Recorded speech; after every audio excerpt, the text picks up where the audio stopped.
Hello and welcome to another DDMT tutorial. This is part 3 of the Behaviour Builder series where we'll be looking at time series. The first question is, when do you want to use a time series? And the best way to do that is just to show you where the other methods we talked about previously aren't working. Here I've loaded up some GOAT data. I've cleaned up my display so I'm only showing acceleration in 3 axes with the VEDBA along the bottom in purple and the VEDBA smoothed in mint green. I've also loaded in my bookmarks, and the behavior we're going to use as an example today is head clashing. We're going to find an example of headbutting using the focal data we've loaded in. It should be in purple.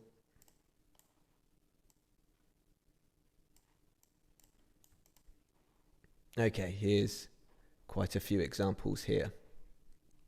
The most recognizable thing about this behavior is the high peaks in VEDBA, and we can try and use that to define the behavior using simple rules. If I bring up the legend and look at VEDBA, I have peaks of 1.5, 2. So let's use a simple equation to define the headbutting and see how we get on. If VEDBA is more than 1.5,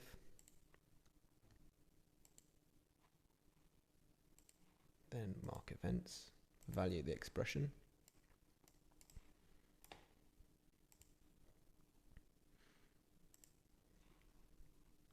My behavior rule isn't doing too badly, but when we actually run this equation across the whole split,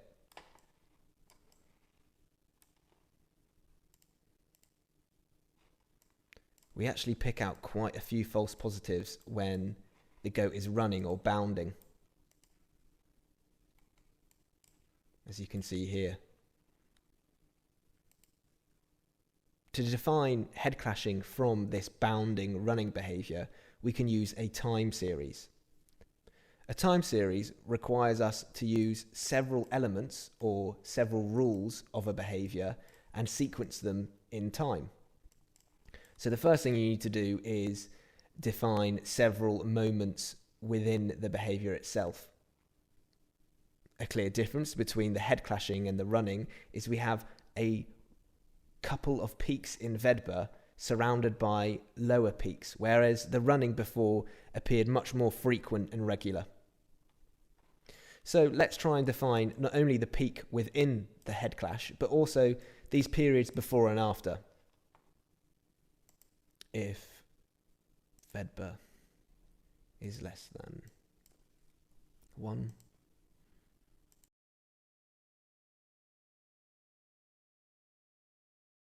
that rule has picked out a lot of the data, but more importantly, it's picked out the time before the head clash event. Now let's try and define one after.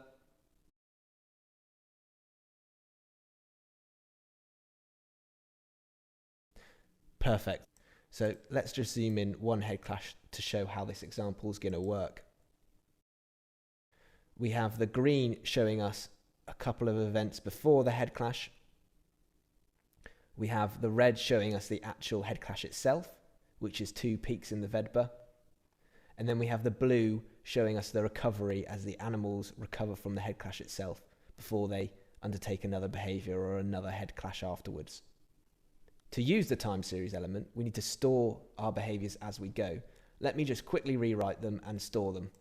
So this one is recovery.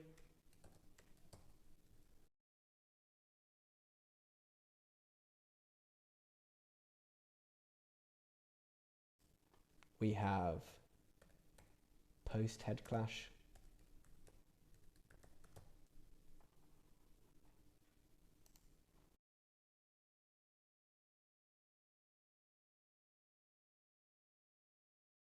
And then we have the head clash itself.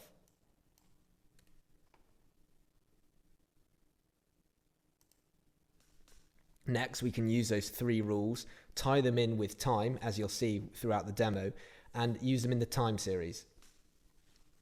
To open up the time series control panel, we just click this green button here. which is called Time Series Advanced Search, and it takes us to the panel. Let's go through as many of the controls as we can. Firstly, you have this drop-down menu which shows you the name of your elements or part behaviors or even whole behaviors. Next, we have the must be valid for, the range to next, and the search flex. To put these into context, let's begin to build our time series. So we're starting off with the post head clash.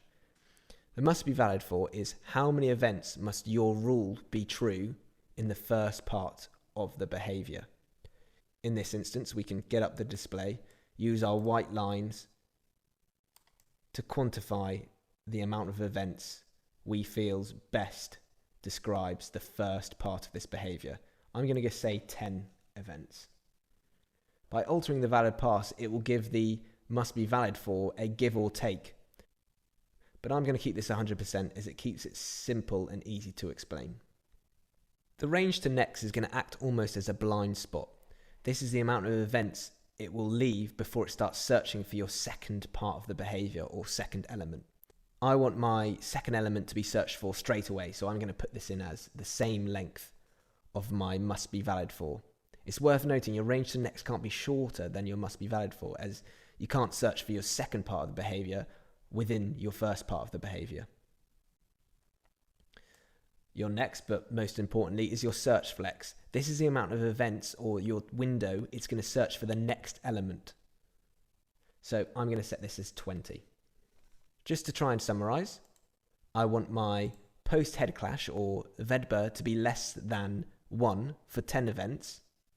It's going to leave 10 events, including those 10 it was valid for, and then search for my next element for 20 events. And once we're happy with all these values, we can then click Add to Time Series, and it will appear in the list below. Next, let's build our second element. This one, I want my valid to be for 1 event. My range to next, I want to leave a tiny little blind spot, so I'm going to put in range to next element as 3. And then I only want it to search for half a second for that second head clash or that second spike in VEDBA. So let's just add that to the time series. I'm then going to look for a second peak, very similar to the previous peak. So I'm going to keep my must be valid for as 1, but then I'm going to extend the range to next to 10, as some of these head clashes can go on for quite a while, as you can see here. So I'm going to put in a bit of a blind spot to account for this. And then I want it to search for the final part of the behavior for just 10 events. Add that to time series. Now, the recovery of the head clash, I want that to be valid for half a second or 10 events. And then I'm going to set my range to next element as 10, because I believe when the final part of my behavior is valid, the behavior has ended. However, you can change this whatever you deem necessary. So if you believe your time series actually only validates the first 10 seconds of the behavior, you can then extend the range to next for however long you feel the behavior lasts on average. So let's add the recovery to the time series. So now we have a 4 element behavior built into the list. The next thing we need to do is name the behavior. So I'm going to call this head clash V1. I'd always store every time series you make, and then you can always access them if you find a previous version worked really well compared to a new one. Once that's stored, you can access them via a drop-down. So the best way to test our time series is to go ahead and try and bookmark it throughout the whole split. So the first thing I'm going to do for this example is clear all my bookmarks, because I've loaded in some focal data and I don't want it to clash with that focal data. So if we delete all bookmarks. Now we go back to the time series panel. We can set our range for the whole split. And then we can select a bookmark category. We can use the head clash category. These categories have been taken from the focal data I imported. That's why we have the focal behaviors all listed here, including the NAs. And once that's done, we can then click Go Bookmark. While this loads up, and it's going to take a while, we can talk about the trade-off between complex behaviors and the time it takes for this procedure or this analysis to run. So the more complex or the more elements you have in your behavior, the longer it's going to take for this analysis to run. So it's best to keep your elements low unless you have a lot of analysis time or time to play with, and then you can make them as complex as you like. It's worth noting and discussing there's a trade-off with this, because the less elements you have, or the less complicated, or the less strict, the more false positives you may pick up, and you might be limited to what behaviors you can actually differentiate from one another. You always might be better off just using simple marked events, even though they pick out a lot of false positives. If your accuracy and reliability are around the 80% mark, that's a really great behavioral definition rule.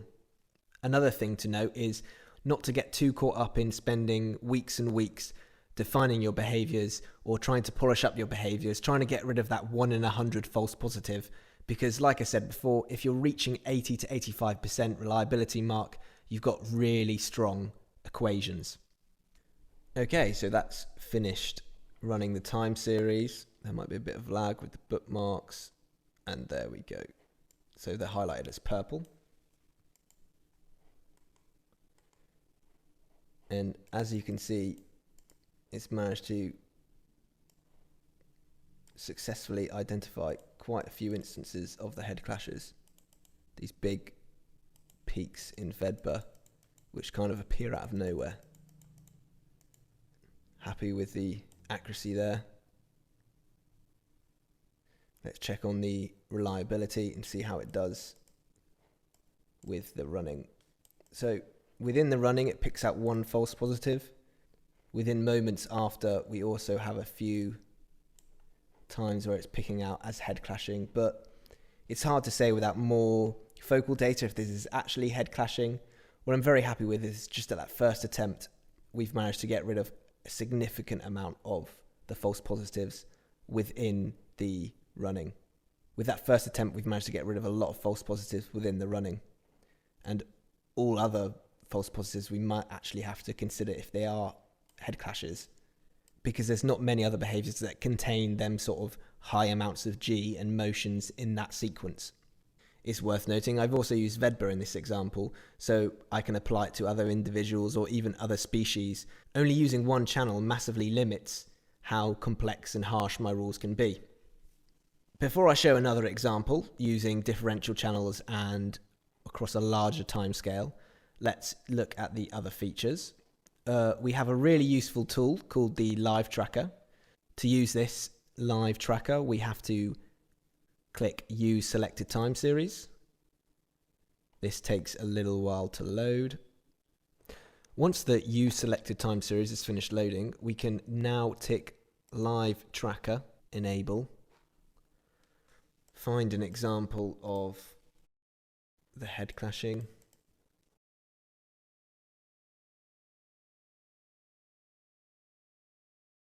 If we hold Control and Shift and click, it will bring over this live tracker. Let's zoom in on these 3 examples to explain the live tracker in more detail.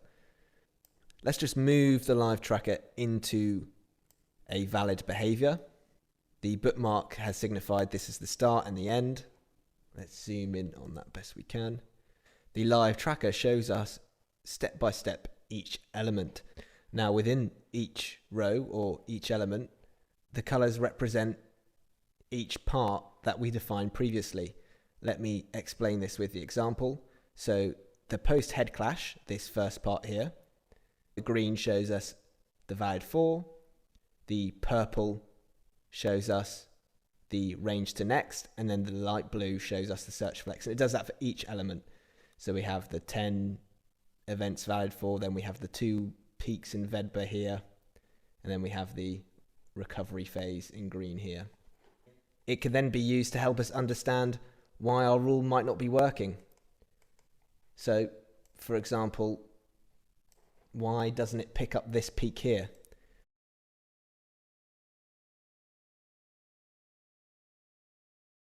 we scroll along and the whole time the element 1 is valid.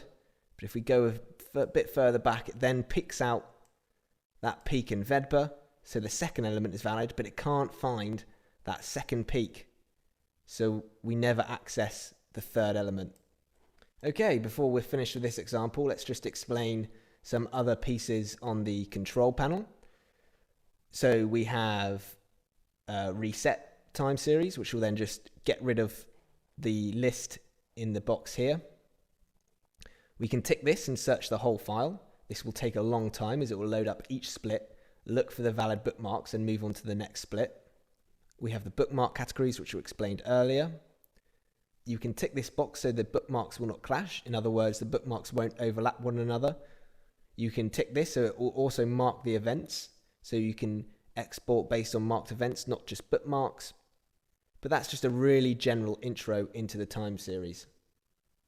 To show how the time series can work across larger timescales for more general things, but still be really useful, I've got up some Penguin data here.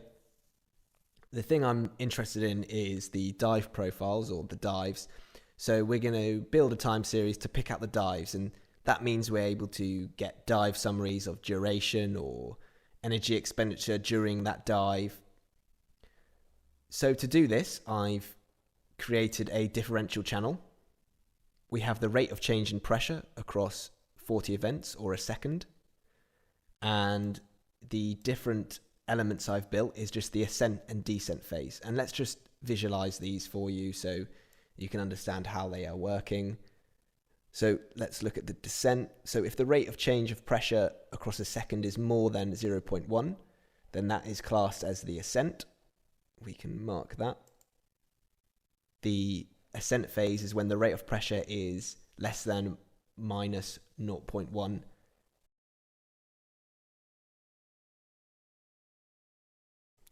Let's just zoom in on a few examples here. And as you can see, as the pressure rises or the depth increases, it marks out or blocks out the dives. And then when the bird's on the surface preening and there isn't a significant change in pressure, nothing is picked out, only during these 1 minute dives. So let me just quickly build a time series and then I can explain it after.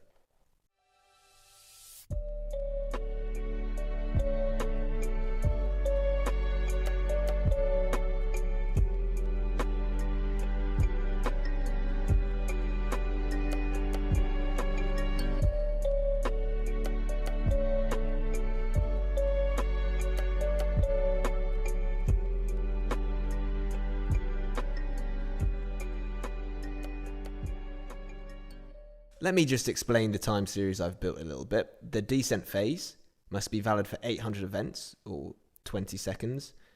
Then the range to next is no blind spot, so we're moving straight on to the next search flex, but I still need that minimum of 800 events. And then I'm going to search for 6,000 events because these dives can last minutes. Then I'm looking for the ascent phase, which also I've set to last at least 20 seconds. And then my range to next, I'm happy for my dive to end as soon as it's found a valid ascent phase. So no extension there in the range to next, just the valid 4 events again, and then no search flex as I'm not going to use a third element. So let's test this. We need to set the range using the white lines, click set. And now I'm going to store my behavior and go and bookmark. So the time series is finished plotting the bookmarks, and let's see how it did. It looks like it found a lot of the dives, but missed out on quite a few. So we can use the live tracker to build up an understanding of why this might have happened. So we tick live track enabled and click use selected time series. And already it's struggling to find the first 800 events for the descent phase. We should reduce this, and then we can also reduce the ascent phase as well For the descent phase, let's change it to 300 rather than 800. Store it as version 3. Clear our bookmarks. And run the time series again. So now the time series is finished bookmarking, we can see it's working a lot better thanks to our adjustments and the use of the live tracker. Picking out almost all of the dives. I think there might be some very short ones with a short descent and ascent phase that it might be missing.